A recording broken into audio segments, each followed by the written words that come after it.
Doug Hewett. Thank you for coming to this interview today. I've got a lot of questions to ask you about this fascinating series. So, first of all, where did the butterfly beat come from?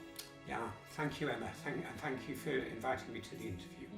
Yeah, so the butterfly beat is part of a much bigger story, and there are a number of books that have been written. One of the earliest ones is Neck Plus Ultra, which we can talk about later on.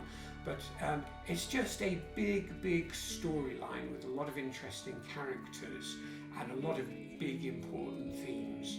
And I think we've already decided that behaviour is going to be one of the ones we're going to be talking about today.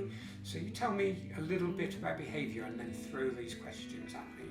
Yeah, well, I've always thought about like what actually motivates people to behave in the way they do. Like, it's insane. Like, I do not understand how some people can be so ignorant. So Yes. yeah, it does wonder. I do wonder. Well, I'm actually a highly sensitive person, HSP, right? And yeah, I spent a lot of time questioning people's motives. So behaviour, I get it. Yeah. So you'd be a good storyteller. Yeah, I've got a lot of stories, mate. Trust me. Yeah, I mean, human beings are very strange. I mean, you know, we can have some of the greatest achievements have been done by human beings. And some of the stupidest. Yeah, a lot of rubbish. Where does it come from? Yeah, that's why I like animals so much. Yeah. Well, you could even say that maybe animals have got a sort of better intellect. You know, they have to survive, of course, Yeah. don't they? But, I have thought that on many you occasions. You don't see a lot of meanness with animals, particularly. No, not at all. Yeah, so that's interesting. So it's a big storyline over a number of books that I've written, and Butterfly Beat is the fifth book that's been written, and this is obviously the current storyline. Yeah. But going back into the history, particularly to the first book and the first film that I made, Neck Plus Ultra, Yeah. we've got a story of two sisters, Claire and Louise Porter, and their growing up period, so they're probably 15 and 17 when they're introduced, so they're just really children still. And as they go into adulthood, and then they both die in the story. Oh, So I don't mean that nice unkindly. and cheerful Yeah. for a Sunday afternoon. But this is where one of the first supernatural elements comes in the whole storyline. I see. Because they die at the hands of an elemental, in fact a wood nymph called Guinevere Cameliard. And That's a mouthful.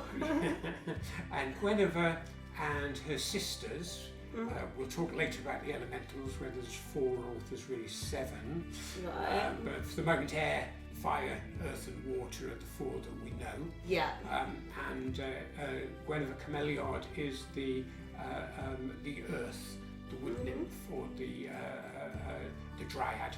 Okay, yeah. And because mankind has despoiled this planet, that's another thing Yes. that we could talk about. Definitely another thing that I can share my input on. Incessantly. Yeah. All of the powers of the elementals have waned as we've dug up the earth and polluted the oceans and polluted the air. Fire seems to get off a little bit better than the others on this. But you know, mankind has ravaged the planet, and the elementals, their powers have waned. And one of the elementals, Elizabeth Goodfellow, realised almost by chance that if she took the energy from a young person approaching puberty, where this is one of the big changes in people's lives as they go from being a child to being an adult, that energy could revive her. So Guinevere, bless her, decided to use the energy of both Claire and Louise Porter in order to survive. No malice in it. Oh, I see. Nothing personal then. Nothing personal, no bad behaviour, almost necessity. And since the elementals embody what the earth is, they've seen over 4.5 billion years, I think it's 4.5 billion years, they've seen a lot of changes, you know, with all the dinosaurs and maybe even different levels of intelligent people, and you know, who probably become extinct, maybe through what they've done themselves. Yeah. Okay.